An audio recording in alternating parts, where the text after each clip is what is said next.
우리가 지금 사도신경을 8번째 배우고 있는데요. 우리가 보통 말하는 소위 이단들 가운데는 우리는 사도신경 하지 않는다라고 하는 곳이 있습니다. 대표적으로 제가 오늘 말씀드릴 텐데, 첫 번째는 신천지라는 이단은 사도신경 하지 않습니다. 왜 그럴까? 지금 제가 편지를 하나 갖고 있는데요. 한번 장로님 띄워봐 주시겠어요? 여러분 안 보실 테니까요. 제가 가끔 봤습니다. 이 사람이 제 담당자입니다. 빌립 지파 담당자. 들어보세요. 사랑하는 목사님께 안녕하십니까? 저는 신천지 예수교 빌립 지파에서 신앙하는 서땡땡입니다. 오늘은 참 좋은 하루인 것 같습니다. 변해가는 계절 속에서도 안 나오는 단어가 하나 있어요. 예수 믿는 사람에게 편지를 썼는데 안 나오는 단어가 하나 있습니다. 그 단어가 뭔지 찾아보세요. 오늘은 참 좋은 하루인 것 같습니다. 변해가는 계절 속에서 하늘도 어제의 하늘과 다르듯 하나님께서 날마다 만물을 새롭게 하시는 것을 느낍니다. 목사님, 각자의 생각과 바라보는 조금 빨리 읽을게요. 시선이 조금은 다를 수 있지만 우리가 세상 가운데서 천국이라는 하나의 소망을 보고 가는 것은 동일합니다. 그러니 같은 하나님 안에서 말씀으로 신앙하고 함께 상생하며 하나 되기를 원합니다. 마태복음 5장에 마음이 청결한 자는 복이 있다고 하시면 저희가 하나님을 볼 것이라고 하셨습니다. 이 말씀처럼 제가 하나님을 사모하고 하나님의 말씀으로 진정으로 알고자 기도했을 때 지금의 신천지 교회를 만나 신앙하게 된 것입니다. 쭉 나오고 이제 이렇게 맺음합니다. 목사님께서 주의 종으로서 사랑을 전하고 어려움 속에서도 사명자의 길을 걷고 계신 것에 큰 존경을 표합니다. 이분이 저를 너무 잘 알고 있어요. 제가 이렇게 살고 있잖아요. 여러분 어떻게 생각하세요? 주의 종으로서 사랑을 전하고 웃으라고 말씀드린 건데 왜 진지하게 들으세요? 어려움 속에서도 사명자의 길을 걷고 계신 것에 큰 존경을 표합니다. 목사님께서 허락해 주신다면 함께 만나 서로 대화하며 교류하고 싶습니다. 이 지금 신천지의 방향입니다. 대화하고 교류하고 싶다. 전에는 장로교 목사들은 나빠, 우리를 막 이단이라 그러더니만은 요즘은 대화하고 교류하고 싶다 그래요. 그러면서 이렇게 마무리합니다. 오늘도 주 안에서 기쁨과 소망이 넘치는 하루가 되시길 기도합니다. 서땡땡 드림 신천지 예수교 증거 장막 성전 빌립 지파 대표번호하고 전화번호도 나와 있어요. 자, 제가 방금 쭉 읽었는데요. 이 자매의 편지 속에 등장하지 않는 단어가 하나 있습니다. 혹시 여러분 눈치채셨어요? 예수가 안 나와요. 이상하죠? 신천지 예수교인데, 증거 장막 성전인데, 우리도 예수교입니다. 대한 예수교 장로회, 우리의 모임을 장로라는 제도로, 이 장로는 우리 교회도 장로님 2분 계신데 이 장로님들만을 말하는 것이 아니라 칼빈이 1550년대쯤에 장로라는 제도가 필요하다. 목사는 설교까지 맡은 장로라는 직책을 다하고 일반 장로님들은 말하자면 당시 칼빈으로서는요, 교회의 살림살이를 잘 이렇게 꾸려가는 분들이다. 그래서 그런 의미에서 재정을 담당하시는 분들, 교회의 행정적인 책임을 지는 장로와 특별히 그 중에서도 설교까지 감당해야 되는 장로를 정한 것이 장로입니다. 이제 우리나라에서는 보통 저 같은 사람들을 목회자, 목사라고 부르기 때문에 그러면은 장로회인가?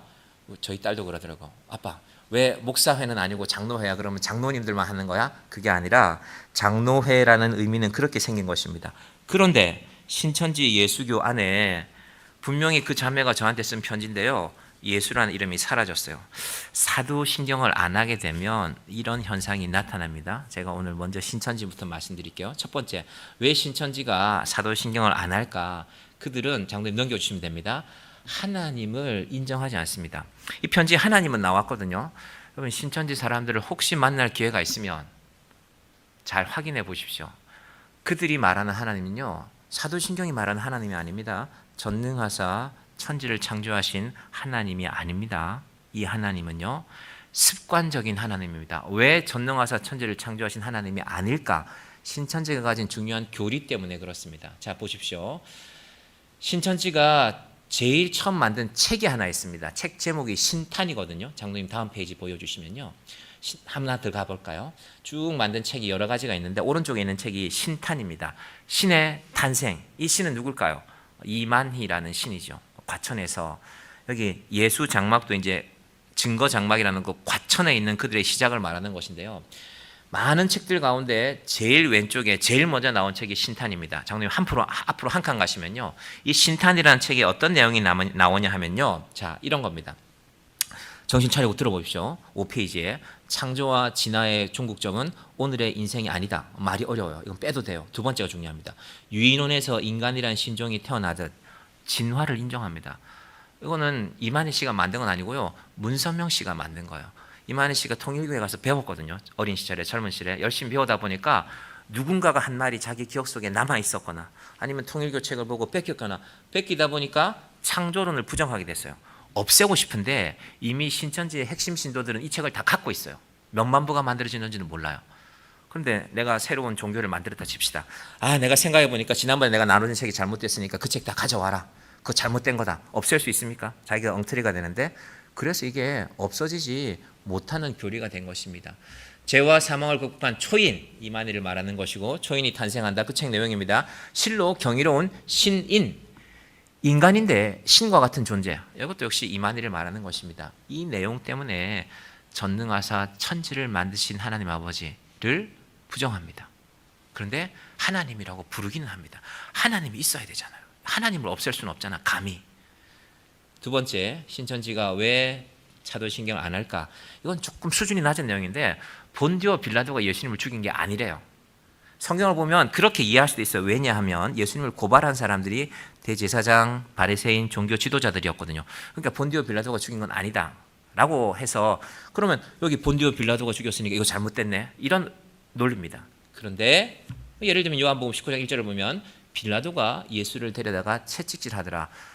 예수를 벌할 수 있는 행정권을 가진 사람은 빌라도뿐이었습니다. 그래서 사도신경을 쓰는 초기의 믿음의 선배들이 본디오 빌라도라고 기록해 놓은 것입니다.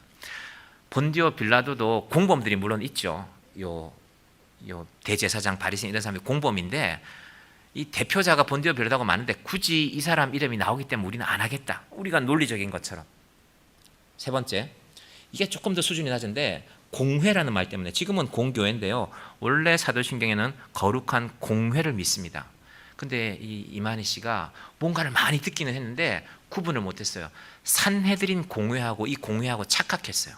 아니, 산헤드린 공회를 믿는 사람들을 우리가 어떻게 그 신앙 고백을 하느냐. 자, 이만희 씨의 주장은 좀 수준이 낮지만 어쨌든 안 해요. 그런데 이만희 씨보다 훨씬 똑똑하고 공부 많이 한, 제가 보기에는 비교적 최근에 이단성이 있는 곳에서는 또 이렇게 주장을 하더라고요. 보여드릴게요. 넘어가 볼까요? 여러분 많이 본 사람일 겁니다. 유튜브 하는 사람들은 이 설교 듣는 사람, 이분 설교 듣는 사람 많아요. 뭐 몇십만 명인지 모르겠지만, 자, 넘어가 보겠습니다. 얼굴 한번 다시 볼까요? 이분 꽤 지적으로 보이잖아요. 실제로 또 현직 대학 교수예요. 인천에 있는 대학교. 그런데 넘어가 보겠습니다. 이분도 그분이 말하는 교회에서, 교회라고 불러야 될지 모르겠지만 사도신경을 인정할 수 없다고 해요. 첫 번째는, 이것도 사실은 좀 수준이 낮은 내용인데, 이분이 이제 영어를 자주 사용하는데 여기 보시면 영어로 보니까 홀리 카톨릭 처치라고 했으니까 이 가톨릭 교회를 어떻게 믿냐. 가톨릭은 이제 이분은 특히 가톨릭에 대한 이단성이, 이단임을 많이 주장하는데, 가톨릭은 저 로마 가톨릭이 아니냐? 아닙니다. 로마 가톨릭은 6세기부터 생겼고요. 사도신경은 2세기부터 생겼어요. 그래서 한 페이지 더 넘어가시면 원래 사도신경의 원문인 라틴어에 보면요, 쌍탐 에클레시암 가톨리캄, 제가 라틴어 잘 못하는데요. 나는 거룩하고 공적인 교회. 이 거룩하고 공적인 교회는 하나님께서 인정하시고 예수 그리스도를 구주로 고백하는 교회가 가톨릭함이라는 저 라틴어입니다. 그 가톨릭과 이분은 로마 가톨릭을 착각하신 것 같아요. 여기까지는 괜찮습니다. 더 심각한 건 그 다음입니다. 이분이 사도신경만 인정하지 않는 게 아니라요, 이분의 교회에서는 1611년도에 만들어진 킹 제임스 성경을 이렇게 갖고 예배를 드리는 것 같아요. 자, 지금 손에도 들고 있는데 그 다음 가보겠습니다. 킹 제임스 성경을 가지고 성경을 보아야 진리라고 주장하는 것 같아요. 그런데 킹 제임스 성경이 연도가 나와 있죠. 1611년에 나왔고요. 영어로 됐습니다. 그러면 1611년 이전에 예수 믿은 사람들은, 하나님 믿은 사람들은, 그럼 그분들은 제대로 된 신앙이 아니라 잘못된 신앙을 가진 것입니까? 이게 첫 번째 의문이고요. 두 번째, 이 정동수라는 분이 주장하는 완전성, 이게 완전하다고 해요. 이 완전하다는 이유가 킹 제임스 성경이, 영국의 왕이 킹 제임스라는 사람이 히브리어하고 헬라어를 열심히 공부한 사람이래요. 여러분, 한 사람이 아무리 공부해도 성경 전체를 번역하는 건 쉽지 않습니다. 그가 직접 한 것도 아니고 시켜서 했죠. 영국에 있는 대학 교수들을. 이것도 문제가 많습니다. 세 번째, 더 근본적인 것이 있는데요. 여러분, 성경은 원본이 존재하지 않습니다. 킹 제임스 영어 성경을 한글로 번역한 걸 이걸 원전하다고 하면은 이건 영국 사람들에게는 기분이 좋은 일일지 모르겠지만 성실하게 번역한 건 맞습니다. 성실한 번역 중에 하나라고 해야죠. 구약 성경은 수많은 번역들이 있습니다. 그 중에서 이런 번역이 원문에 가깝다고 한 것들이 모이고 정리되고 정리된 것이 오늘날 우리 성경입니다. 우리 성경도 처음에는요 영어를 갖고 번역할 수밖에 없었죠. 영국 선교사들, 미국 선교사들이 많이 왔으니까. 그런데 한국 교회 목사님들이 이제 나가서 공부를 많이 했잖아요. 신학자들이. 그래서 히브리어를 공부한 사람, 헬라어를 공부한 사람, 성경의 원어에 가깝게 공부했습니다. 제가 졸업한 신학교에도 많은 분들이 구약과 신약의 각권에 참여했습니다. 그래서 이제 참여하는 과정에서 우리한테 보여주기도 했습니다. 제가 이번에 히브리서를 이렇게 번역했는데 여러분 한번 원문하고 대조해 봅시다. 뭐 그런 과목으로 시험도 쳐보고 했습니다. 여러분 성경은 원본이 존재하지 않습니다. 제가 구약 성경, 신약 성경 원본을 갖고 있습니다. 이게 바로 처음 그 사람이 썼던 모세가 썼던 그 책이다. 정약이 어떻게 될까요? 며칠 있으면 수백만 명이 몰려들겠죠. 원본 보려고.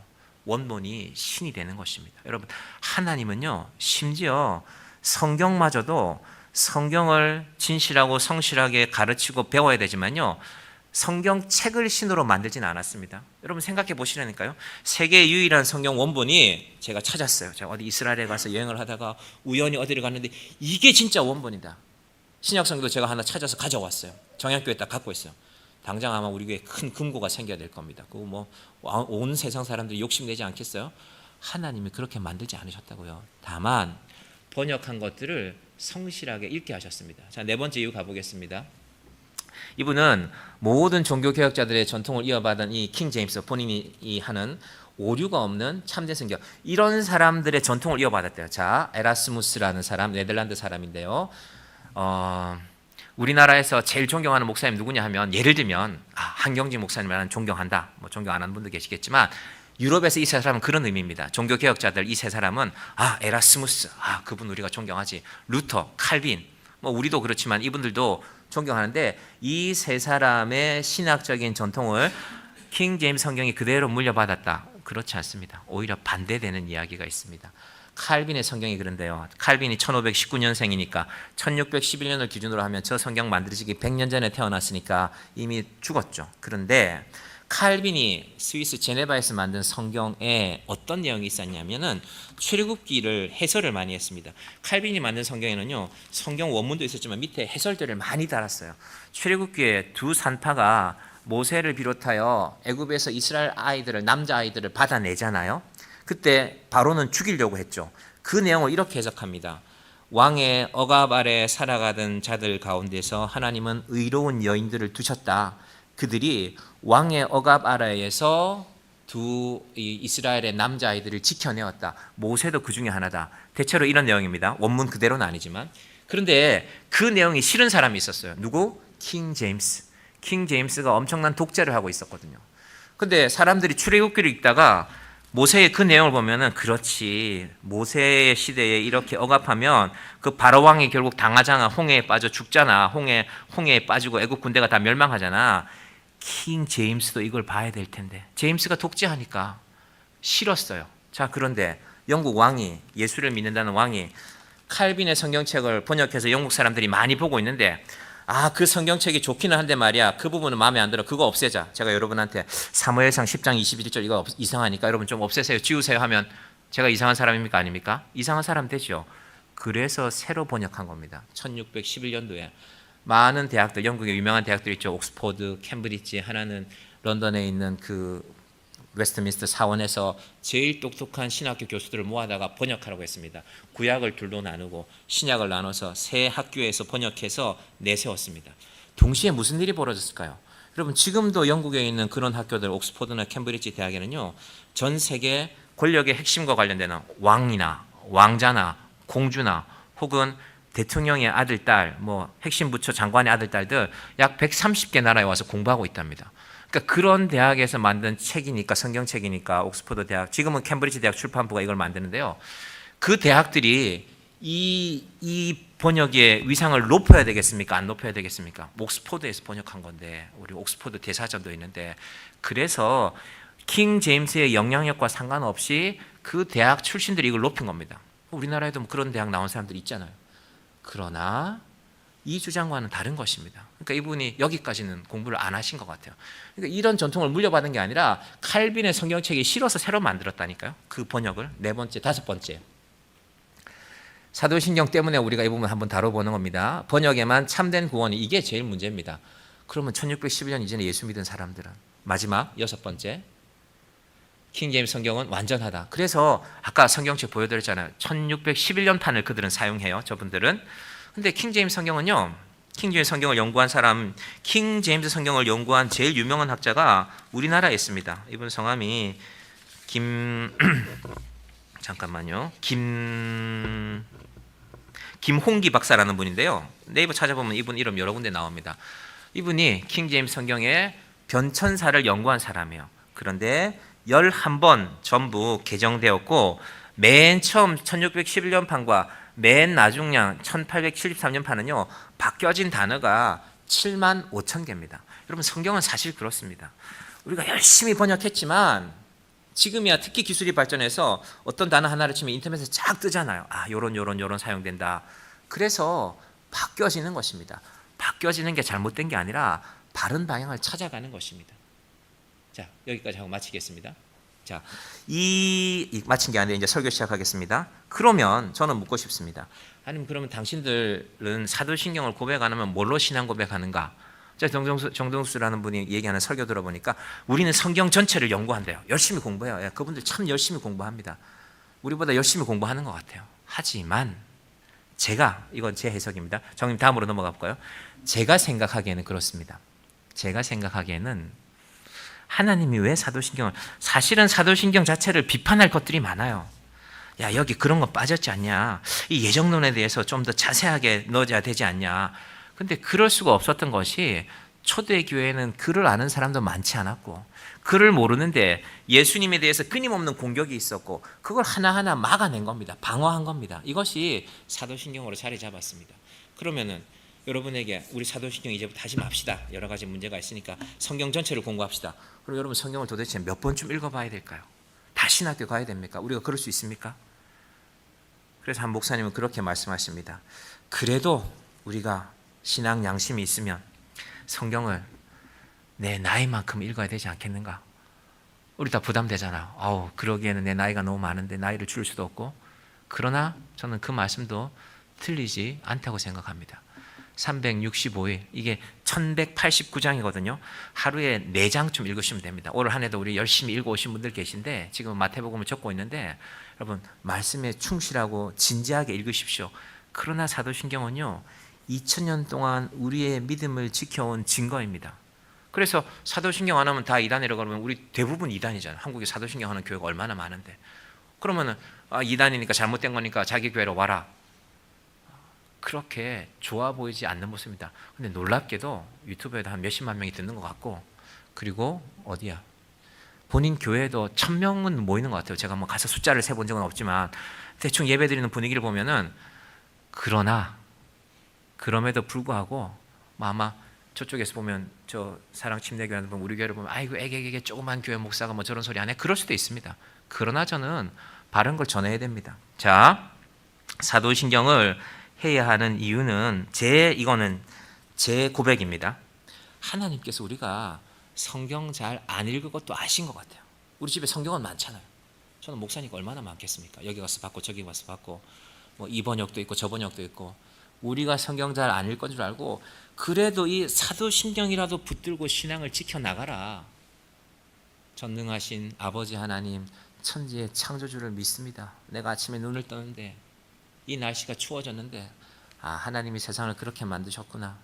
여름도 만드시고 가을도 만드시고 겨울도 만드시고 내가 어린 시절도 있었고 나이가 들고 내 몸이 연약해지는 순간도 있지만 하나님이 천지를 창조하신 이 사실만큼은 난 부인할 수 없구나. 그 믿음 안에 살라고.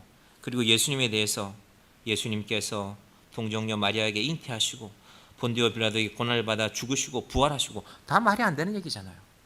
이 말이 안 되는 것들을 너희가 잘 기억하고 믿음 안에 살아가라는 것입니다. 오늘은 그 가운데 사도신경 전체의 8번째 시간인데 어떤 고백이냐 하면요. 나는 죄를 사하여 주시는 것을 믿습니다라는 고백이고요. 누가복음 15장을 제가 본문으로 삼았기 때문에 돌아온 탕자라는 이 그림, 렘브란트라는 사람이 그린 그림 하나를 여러분에게 제시합니다. 우리 예배당 입구에 있는 것입니다. 자, 여러분, 신학은 관계입니다. 관계. 전능하신 아버지 하나님과 나와의 관계, 그분의 아들 독생자 예수님과 그분의 관계. 여러분, 인생이 무엇 때문에 행복합니까? 관계 때문에 행복하지 않아요? 저는 유튜브에서 보는 영상 가운데 할아버지 할머니들이 손주 보는 영상 되게 좋아합니다. 그래서 나도 언제쯤 손주를 한번 볼 수 있을까? 아직은 잘 모르겠지만 이 할머니 할아버지들을 보통 이제 60대 70대 되시는 분들이요, 평소에는 근엄하신 분들인데요, 손주 앞에서는 모든 게 무장이 해제돼요. 해볼래 하고 막 손주가 점잖은 할아버지 머리카락을 잡아당겨도 해볼래 웃고. 왜 그렇습니까? 관계이기 때문에, 내 손주기 때문에, 내 사랑하는 관계이기 때문에 그런 것 아닙니까? 하나님과 우리의 관계를, 예수님과 우리의 관계를 사도신경을 통해서 계속 정리하는 것입니다. 이 관계에 문제가 되는 게 있어요. 여러분들 누군가 관계가 깨질 때가 있죠. 내가 이 사람하고 관계가 참 좋았는데, 이 사람하고 참 밥도 많이 먹고 교회에서 전도도 같이 하고 여러 가지 좋은 일들이 많았는데 그 관계가 깨어지는 어떤 일들이 있지 않습니까? 하나님과 사람 사이의 그 관계가 깨어짐의 핵심은 죄입니다. 죄. 자, 그래서 하나님께서요, 구약에서 많은 말씀 가운데서 내가 너희 죄를 좀 해결해야 될 텐데 라고 말씀하십니다. 이사야서가 대표적인데요, 이사야 1장 18절 한번 여러분 잘 아시는 말씀이죠. 한번 우리 같이 볼까요? 여호와께서 말씀하시되 오라 우리가 서로 변론하자. 너희의 죄가 주홍 같을지라도 눈과 같이 희어질 것이요 진홍같이 붉을지라도 양틀같이 희게 되리라. 하나님께서 아담과 하와의 범죄 이후에 계속 마음 아파하셨어요. 자, 우리 죄를 좀 더 근본적으로 한번 들어가 볼게요. 그러면 우리는 이런 주장할 수 있잖아요. 한번 들어보십시오. 기독교에 대해서 궁금증을 가진 분들, 혹은 지금 이 자리에 앉아 계신 분들도 아니 그러면 하나님이 죄를 처음부터 만들지 말지 왜 죄를 만들어서 우리를 이렇게 힘들게 해? 여러분 그런 생각 해보신 적 없습니까? 그런데 하나님 입장에서는요, 이렇게 생각할 수도 있지 않을까요? 아니 내가 인간을 만들지 말걸 괜히 저것들 만들어가지고 내가 날마다 이렇게 고민이 많네. 제가 부목사로 있을 때 이제 그 교회가 평소 때 한 2,200명, 2,300명 나왔는데 어느 날 추석 통계를 해보니까 2,500명이 넘었어요. 처음으로. 이제 저희가 부목사들이 여러 명 있습니다. 목사님 오늘 출석 통계를 내보니까 2,500명이 넘었습니다. 대단한 일이죠. 그 교회는 예배당도 크지도 않아요. 가득 차면 한 800명 찰 수 있어요. 그러면 한 4번을 거의 예배당을 채워야 되는 건데요. 여러분 800명 되는 예배당을 11시 예배쯤에는 가득 채우는 건 모르겠지만요, 7시 반, 9시, 11시, 오후 1시 예배까지요 가득 채우는 게 쉽지 않거든요. 그러니까 대단한 일이죠. 예배당이 크지 않았는데 예배당에 수용할 수 있는 규모의 3배 이상이 모이는 것은. 근데 그 목사님이 그날 되게 좋아하실 줄 알았는데 그러시더라고요. 기도 제목이 더 늘어나는 거지 그러시더라고요. 이제 잘난 척 하시는 건가, 우리 마음속으로는 교인들 좀 많아졌다고. 근데 가만히 보니까 그렇지 않으신 것 같아요. 목사도 그걸 알잖아요. 교인이 좀 늘어나면 기도 제목이 좀 많아지는 거지. 하지만 저는 늘어나는 게 좋습니다. 여러분 많이 전도하시기 바랍니다. 자, 죄는 뭐냐 하면요, 이 죄의 문제는요, 하나님이 인간도 만드셨고 죄도 만드셨다는 것을 먼저 알아야 됩니다. 우리 입장에서는 하나님 우리만 만들고 죄를 만들지 말지, 그러면 우리가 죄도 없이 살면 얼마나 좋아. 하나님 입장에서는 더 편한 건 오히려 너희를 만들지 않았으면 죄라는 것 자체가 생기지 않았을 텐데. 여러분 그 물음 앞에 우리가 서 있습니다. 이때 우리가 제가 창세기에서 말씀드렸던 창조, 하나님이 창조하신 속성이 있었죠. 무에서 유를 만들었다. 두 번째, 필요해서 만들었다는 것입니다. 우리 몸의 기관도 필요해서 만들었습니다. 아니 왜 이런 걸 만들었을까? 왜 지문을 만들었을까? 하나님이 아시지 않았을까요? 우리가 인감 증명할 때 이거 와서 찍어야 된다는 거 다 필요해서 만들어놨잖아요. 사람을 판별해야 될 필요가 있다는 거. 손톱을 왜 만들었을까요? 여러분 손톱 한번 빠져보셨어요? 손톱 한번 빠지면 얼마나 힘든데요. 다 필요해서 만드셨습니다. 사람도 필요해서 만들었고 죄도 만들었습니다. 자, 죄를 만들지 않으면 좋았는데 필요해서 만들었고, 그러나 마지막 창조의 원칙이 남아있잖아요. 완전하게 만드셨습니다. 우리는 이해 안 돼요. 죄 만들지 말지. 여러분, 사람도 그렇게 보지 않습니까? 아유, 저 사람만 없으면 우리 동네가 편할 텐데, 그런 생각할 수 있죠. 그런데 필요해서 만드셨습니다. 하나님이 사람을 만드셨고 죄도 존재하게 하셨고요. 중요한 것은 죄가 존재하지만 죄를 짓지 말라고 명령하셨습니다. 이것이 중요합니다. 성경을 보면 하나님이 결코 죄를 지은 적은 없습니다. 사람들이 죄를 지었는데, 문제는 구약 성경 잘 보세요. 하나님이 우리보다 더 마음 아파하세요. 여러분, 내 죄니까 내가 더 마음 아플 것 같죠? 그렇지 않아요. 인간의 죄에 대한 속성이 있습니다. 처음에 작은 죄 하나를 짓을 되게 마음 아파요. 근데 그 다음에 더 큰 죄를 지면 지난번 죄를 잊어버려요. 여러분, 그렇지 않아요? 아, 여러분은 죄가 없어서 잘 모르시는구나. 저는 그래요. 저는 작은 죄를 지었을 때는요, 아, 내가 이런 걸 내가 했네, 내가 참 마음이 아프네. 근데 큰 죄를 한번 짓고 나면 지난번에 건 아무것도 아니야. 잊어버려요. 야, 그게 무슨 죄야. 하나님이 이번 것만 용서해 주시면 좋겠네. 여러분은 잘 모르시는 것 같아요. 이 죄인들이 아니시라서. 저는 죄인이라서 잘 압니다. 죄는 그렇습니다, 여러분. 죄는 그래요. 그래서 하나님께서 죄에 대해서 계속 고민하시다가요, 이사야서에서, 구약에서 이미 죄에 대한 하나님의 답을 내놓으셨어요. 저는 이사야 53장으로 가보겠습니다. 4절부터 볼까요? 시작. 그는 실로 우리의 질고를 지고 우리의 슬픔을 당하였거늘 우리는 생각하기를 그는 징벌을 받아 하나님께 맞으며 고난을 당한다 하였노라. 1장에서는 이게 안 나왔는데 이사야가 깨달았어요. 아, 하나님이 죄에 대한 해결책을 준비하셨구나. 그를 통해서. 그가 누굴까? 우리 5절도 가볼게요. 그가 찔림은 우리의 허물 때문이요 그가 상함은 우리의 죄악 때문이라. 그가 징계를 받음으로 우리는 평화를 누리고 그가 채찍에 맞음으로 우리는 나음을 받았도다. 구약의 이사야를 잘 알고 있는 사람들은, 이사야의 말씀을 기억하고 있는 사람들은 예수님이 십자가에 달리시는 걸 보면서 이걸 깨달았어요. 그가 찔림은, 그가 상함은, 그가 징계를 받음으로, 그가 채찍에 맞음으로. 여러분, 우리 모두의 인생 앞에 죄의 문제가 있는데, 그 죄의 문제를 해결하는 제일 확실한 분이 바로 하나님의 아들 그입니다. 그래서 사도신경의 3분의 2가요, 그에 관한 얘기예요. 그는 동정녀 마리아에게 나시고, 그는 본디오 빌라도에게 고난을 받으시고, 그는 장사된 지 사흘 만에 죽은 자 가운데서 다시 살아나셨고, 그는 하늘에 오르시어 전능하신 아버지 하나님 우편에 앉아 계시다가, 이것이 바로 사도신경의 내용입니다. 자, 오늘은요, 그 예수님이 이제 신약에 자신이 오셔서 선포하신 말씀이 있습니다. 요한복음 3장 16절이 그 시작인데요. 자, 같이 볼까요? 다 아는 말씀이죠. 하나님이 세상을 이처럼 사랑하사 독생자를 주셨으니 이는 그를 믿는 자마다 멸망하지 않고 영생에 얻게 하려 하심이라. 이거 다르게 말하면요, 하나님이 이사야에게 말씀하셨던 그가 나다. 나를 믿어라. 내가 너희의 죄를 사하러 온 자다라는 것입니다. 그런 의미에서 성탄절은요, 즐거운 날입니다. 메리 크리스마스. 그럼 메리 크리스마스 그냥 하지 마시고, 아, 그래서 우리가 즐거운 날이구나. 그래서 우리가 즐거울 수 있는 날이구나. 예수님이 우리에게 오신 날이니까. 또 하나는, 성탄절은 하나님의 입장에서 보면요, 자기의 아들을 주셨으니까 거룩한 날입니다. 홀리. 저 옆에 창문을 한번 여셔도 돼요. 그 냄새가 싫으시면 옆에 창문을 잠깐 여셔도 됩니다.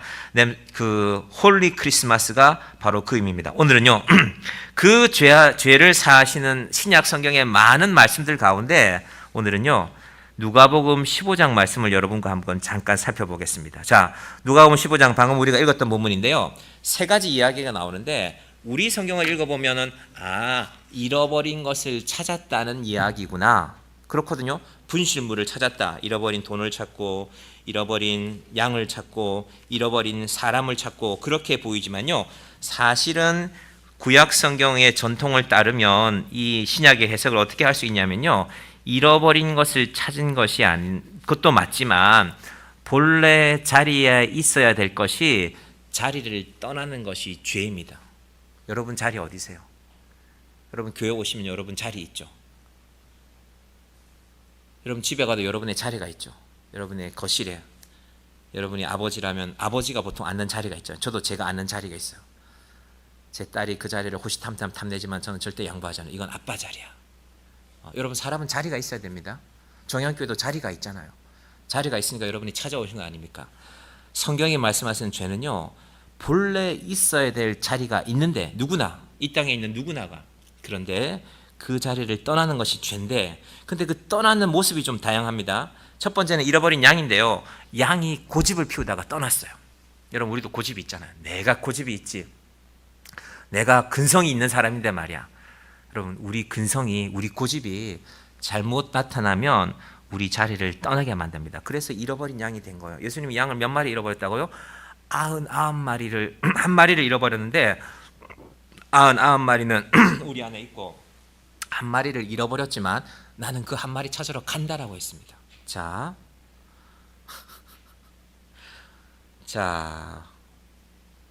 보겠습니다.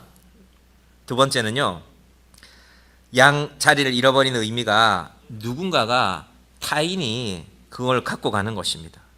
잃어버린 드라크마 이야기인데 누가복음 15장에 분실되는 것이죠. 조심해야 됩니다. 여러분, 누군가가 여러분의 것 함부로 가지고 가지 않게 해야 됩니다. 돈만 가지고 가는 게 아니라 여러분의 마음을 빼앗기지 말아야 됩니다. 제가 볼 때 이 신천지에서 편지 써준 자매 20대 초반일 것 같아요. 그냥 제 생각에. 지금까지 여러 번 편지를 받았거든요. 제가 뭐 보관해 놓지는 않았는데, 이 자매가 10대 때 신천지에 가지 않았을까? 중학생이나 고등학생 때. 그래서 가서 훈련을 여러 번 받은 것 같아요. 제가 여기 와서 먼저 편지 여러 번 받았거든요. 벌써 이게 세월이 몇 해 됐단 말입니다. 그러면서 점점 편지의 말투가 변해요. 점점 이단에 깊이 빠져요. 누군가가 이 자매의 마음을 빼앗은 거잖아요. 가끔씩 궁금해요. 이 자매의 부모님이 혹시 신천지일까? 그래서 따라갔을까? 그럴 수도 있잖아요. 제가 어릴 때 교회 학교에서 가르친 분, 신천지에 가신 분 있어요. 한때 어느 교회의 장로님이었어요. 그리고 괜찮은 직장에 오래 다녔고, 그리고 나름 사회적인 직위도 갖고 있었던 분 있고, 근데 더 이상 그분하고 말을 할 수가 없어요. 그분의 장례식, 부인이 돌아가셨거든요. 장례식에 예정을 생각해서 제 어릴 때 고향 교회 성도들이 찾아갔어요. 한 30명이 찾아가는데 신천지 사람들이 다 맞고 들어오지 말라고 했대요. 우리가 알아서 한다고. 얼마나 가슴 아픈 일입니까? 같이 자란 사람인데, 제 교회 학교 스승인데 누군가가 그분의 마음을 뺏어간 거예요. 그 귀한 신앙을 가신 분을. 잃어버린 드라크마가 바로 그런 것입니다. 여러분, 그래서 여러분의 마음을 빼앗기지 말아야 됩니다. 마음 함부로 빼앗기지 마세요. 생각보다 마음 잘 빼앗깁니다. 그럴듯하면 마음 빼앗겨요. 저는 저 인천에 있는 저분을 보면서 참 그럴듯하다. 목사님 같잖아요. 틀이 좋잖아. 대학교 교수라니까. 그럼 대학교 교수는요, 박사학위를 주는 과정에서 많은 젊은이들, 엘리트들 아닙니까? 그 박사학위를 주는 과정에서 많은 사람들에게 큰 영향력을 행사할 수 있습니다.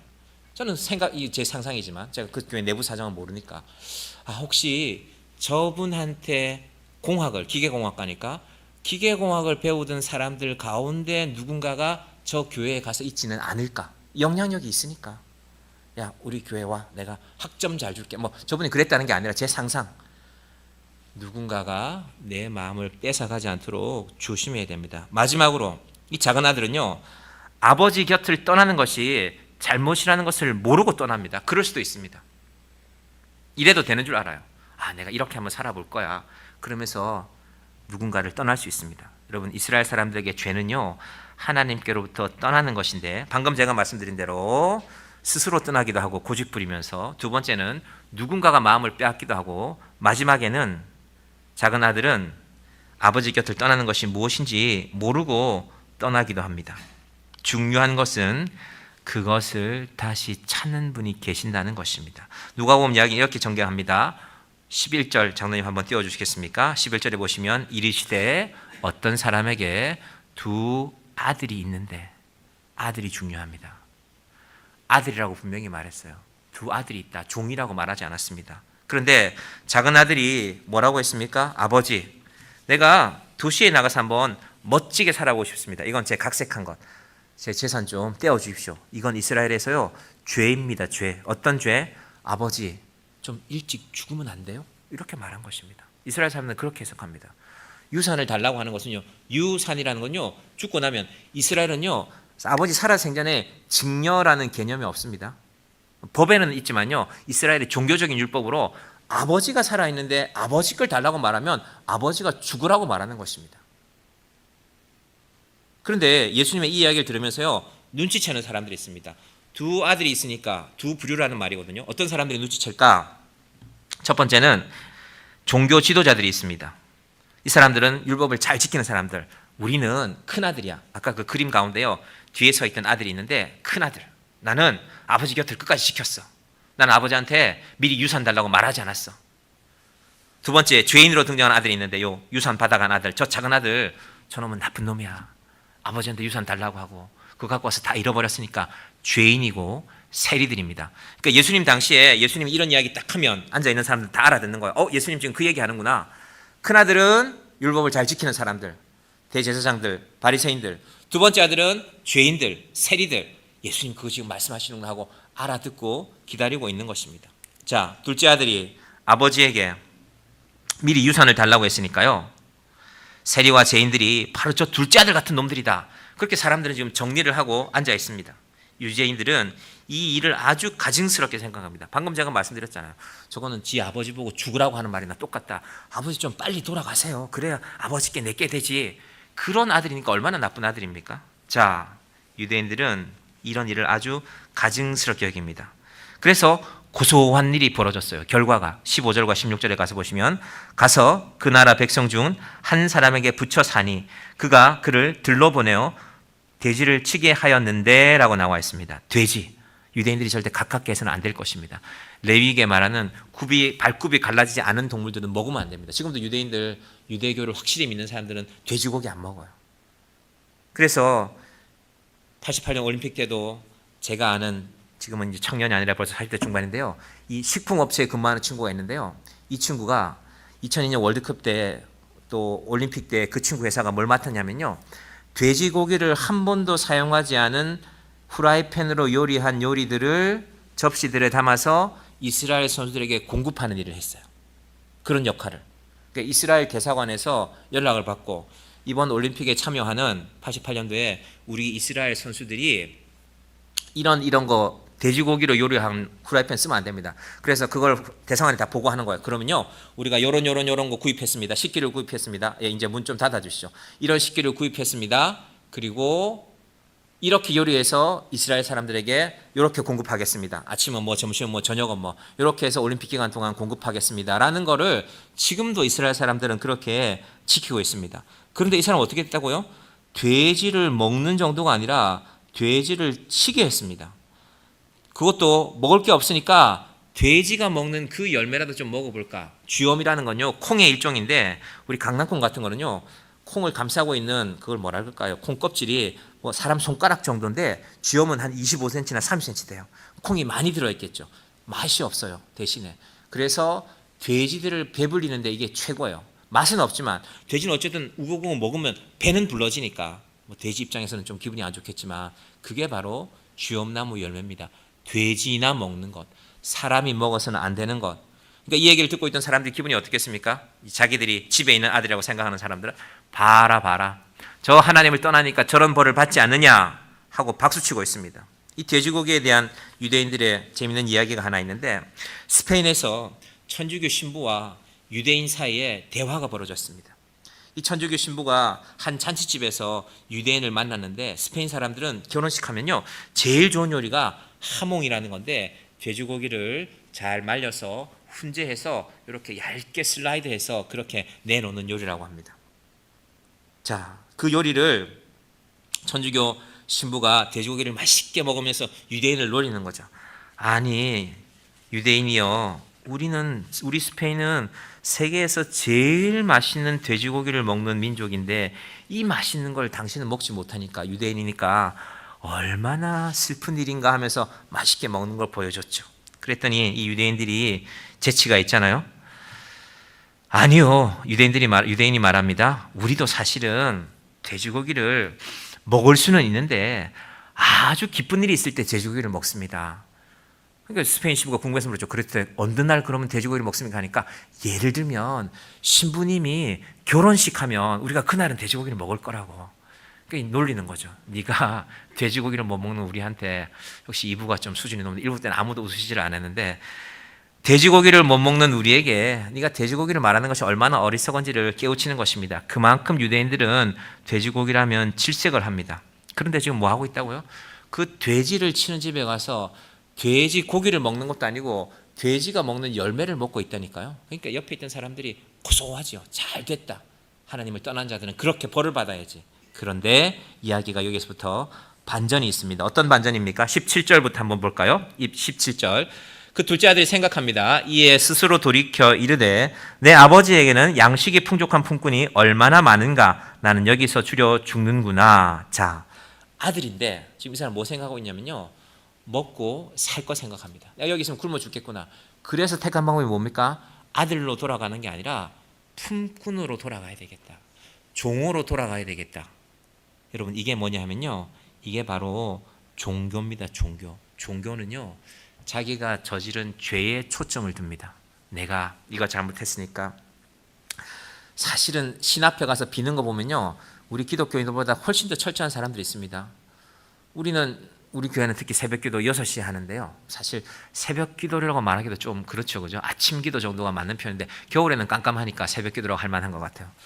봉선사에 몇 시에 일어나는지 아시죠? 3시에 일어나야 됩니다. 3시에 일어나서 준비해서 4시에 새벽 봉양합니다. 여러분 그런 정성에 비하면 우리는 지금 종교는요. 우리가 죄가 많으니까 내가 선행을 많이 해서 그 죄를 사함 받겠다는 모든 활동이 종교입니다. 여러분 우리의 믿음이 종교가 되지 않기를 바랍니다. 왜? 종이니까 일 열심히 해야 주인한테 인정을 받을 거 아닙니까? 내가 이제 아들 대우받기는 틀렸다. 아들 생각입니다. 이건 아버지 생각이 아니라 내가 이제 아들 대우받기는 틀렸으니까 내가 종이 되어서 그 집에 가서 아버지 집에 가서 열심히 일해야 되겠다고 생각했습니다. 한편으로만 이건 회개할 수 있는데 이건 종교의 시작이지 믿음의 시작은 아닙니다. 세속에 찌들어 살다가 종교인이 되는 기회가 생기죠. 내가 이렇게 인생 살면 안 되겠네. 내가 정신을 차려야 되겠네. 내 삶이 잘못되는 것을 느낍니다. 그런데 많은 사람들이 거기서 멈춥니다. 여러분 부탁드립니다. 여러분이 신앙생활을 몇 년 하셨던 간에 내가 혹시 종교인으로 살았다면 종교인으로 내 업적 쌓지 말고 아들로서 아버지를 만나시기 바랍니다. 이게 오늘 설교의 핵심입니다. 아버지가 우리 새벽마다 여러분 사도신경을 도대체 지금까지 몇 번 고백했습니까? 나는 전능하신 아버지 하나님 천지의 창조주를 믿습니다. 하나님이 우리의 아버지라니까요. 아들이 잘못하면 아유 내가 이제 이 집 아들도 못하겠네 생각할 수 있습니다. 오늘 이 얘기의 핵심 뭡니까? 그런 생각하지 말라는 겁니다. 너는 죄를 지어서 아들이 아닌 것 같지만 네 아버지에게 너는 아들이라는 것입니다. 여러분 아들로 사시기 바랍니다. 종으로 살지 말고. 여러분 종은 새벽부터 일해야 되잖아요. 저는 어렸을 때 저희 마을에 강씨 집에 1970년대 80년대 그때까지 종들이 있었어요. 이분들 1년에요. 설 기준으로 해서 일주일 쉽니다. 일주일. 이게 답니다. 그날은 쉬게 해주더라고요. 설 기준으로 해서 일주일. 다른 날은 토요일, 주일 이런 거 없어요. 주인이 시키면 다 하는 겁니다. 밤 늦게까지 타작해야 되고 주인이 어디 가면 옷 다 준비해 놓고 저 그래서 봤어요. 그런 분들을. 아 종이란 그런 건 언제 그분들이 돌아가신 제가 기억이 잘 안 나요. 근데 제 어린 시절 기억에 있어요. 자기 주인한테 그냥 까딱 인사 안 합니다. 이 정도 숙입니다. 90도. 어르신 다녀오십시오 하고. 하나님은 우리가 종으로 살기를 원치 않습니다. 신앙은 내가 종이 아니라 내가 아들임을 깨닫는 것입니다. 지금부터 이 아들의 모습이 등장합니다. 20절 가보겠습니다. 자, 누가복음 15장 20절. 이에 일어나서 아버지께로 돌아가니라. 아직도 거리가 먼데 아버지가 그를 보고 측은히 여겨 달려가 목을 안고 입을 맞추니. 자, 이 장면에서 중요한 것이 있습니다. 아들이요 마을 입구까지 가는 건 자기 계획이에요. 내가 몇 월 며칠 날 12월 15일 날 내가 내 마을 입구 내 고향 입구까지 갈 것이다. 어땠을까요? 마음껏 들어갈 수 있을까요? 고민했겠죠. 마을 주변을 뱅뱅 돌다가 그때 누가 보는가? 아버지가 봐요. 아들을. 어떻게 합니까? 거리가 먼데 아버지가 그를 보고 측은히 여겨 달려가 목을 안고 입을 맞추니. 구약성경 이사야에서 내가 너희 죄를 어떻게 할까? 내가 그를 보내겠다. 내가 아들을 주겠다 하신 그 아버지가 이 아들을 맞이하신다니까요. 그래서 우리는 하나님께 우리 모두는 양자로 입양되는 것입니다. 네가 내 아들이다. 종으로 노릇하지 말라. 아들이니까 어떻게 합니까? 21절도 봅니다. 같이 볼까요? 아들이 이르되 시작. 아들이 이르되 아버지 내가 하늘과 아버지께 죄를 지었사오니 지금부터는 아버지의 아들이라 일컬음을 감당하지 못하겠나이다 하나. 아들의 마음이죠. 잘못한 게 있으니까. 우리도 잘못한 게 있죠. 잘못한 걸 아는 건 좋은 일입니다. 그러나 내가 잘못했다고, 내가 아들을 하기 싫다고 아들이 안 되는 것이 아닙니다. 더 중요한 것은 제가 목회를 한 7년쯤 정양교회에서 해보니까요, 부끄럽지만 한 가지를 깨닫게 됐어요. 아, 목사는 부모의 마음이 좀 돼야 되는구나. 형님의 마음, 누나의 마음, 언니의 마음하고 부모의 마음은 다르잖아요. 형제끼리는 경쟁할 수 있잖아요. 형제끼리는 다투고 싸울 수도 있고. 그런데 목사가 되면 누구나 약점이 있죠. 또 누구나 열심히 잘하시는 분이 있고 잘하시는 것이 있고, 그럼에도 불구하고 목사의 눈에는 지금 오늘 누가복음에 나오는 뭐 제가 하나님이란 말은 아닙니다. 그럼 저도 이단되는 거고, 아, 목사가 된다는 거는 아버지의 마음이 된다는 거구나. 교인들 중에 누군가는 뭘 잘하는 분이 있고 그렇다고 그 사람만 붙들고 칭찬하고 있으면 안 되죠. 누군가는 하고 싶어도 잘하는 못하는 분도 있잖아요. 그 사람도 눈에 보여야 되고 격려도 해야 되고 칭찬도 해야 되고, 또 누군가를 칭찬하면 누군가는 서운해하기도 하고. 여러분, 교회가 성숙해진다는 것은 이 하나님이 내 아버지인 것을 아는 분들의 마음이 늘어나는 것입니다. 그래서 형제 자매와 경쟁하는 관계에 있다가 아버지가 계시는구나, 아버지가 나를 기다리시는구나, 내가 아버지의 아들인 줄 알고 내가 아버지의 딸인 줄 알고 그 아버지 앞에 나아가서 사는 것입니다. 우리가 가까이만 가면, 여러분, 마을 입구까지는 아들이 마음대로 들어갈 수 있지만요, 경계에 서면 아버지가 오라고 해야 들어가는 것입니다. 너 나가라, 너 나한테 유산 달라고 해서 가서 잘 산다고 나가지 않느냐면 그때부터 우리는 못 들어가는 거죠. 그런데 너희 아버지는, 하나님 아버지는 그런 분이 아니라는 말씀을 하는 것입니다. 너희의 자리로 돌아와라. 아버지가 기다리고 계신다는 것입니다. 여러분, 신앙이란 이런 것입니다. 내 삶에 베풀어 주시는 아버지의 은혜를, 은총을 그대로 수용하는 것입니다. 나는 자격이 없지만. 종교는 내가 그래도 이만큼 하지 않았습니까? 내가 이만큼 했으니까 하나님도 요만큼 하셔야죠. 그건 종교입니다. 그럼 종교는 안타깝게도 하나님의 뜻이 아닙니다. 그건 인간이 만드는 거지. 하나님은, 신앙은 아들아 오라는 것입니다. 큰아들은 내가 아버지 곁에 내가 좀 더 잘하지 않았으니까 나를 좀 더 잘해야지요 라고 말하지만, 아니야, 나는 너한테도 잘할 것이고 집을 나간 네 동생한테도 잘할 것이다. 왜? 우리 아버지는 부족함이 없으시니까. 이 하나님의 은혜 아래 아버지의 품에 안기는 저와 여러분이 되시기를 주님의 이름으로 간절히 축원드립니다. 기도하겠습니다. 하나님 아버지, 감사합니다. 오늘 사도신경의 내용이 죄를 사하여 주시는 것을 믿습니다입니다. 우리는 우리 죄를 사하려고 혹은 우리의 잘못을 상쇄하려고 많은 노력을 하고 애를 씁니다. 그러나 그것은 종교이고 신앙은 아닙니다. 하나님 아버지, 아버지의 품에 안기는 주의 자녀들이 되게 하여 주시옵소서. 실패하고 실수하고 눈물 나는 날도 있지만 우리에게는 아버지가 계십니다. 그 아버지 앞에 나아가서 아버지, 제가 왔습니다. 그리고 우리를 맞이하시는 아버지의 그 품에 안겨 하나님의 따스한 사랑을 온전히 누리는 주의 자녀들이 되게 하여 주시옵소서. 하나님, 우리도 아버지의 마음을 알기를 원합니다. 날마다 자식의 자리에만, 큰아들과 둘째 아들이 경쟁하는 자리에만 있지 말고 아버지의 마음으로 누군가를 바라볼 수 있는 자들이 되게 하여 주시옵소서.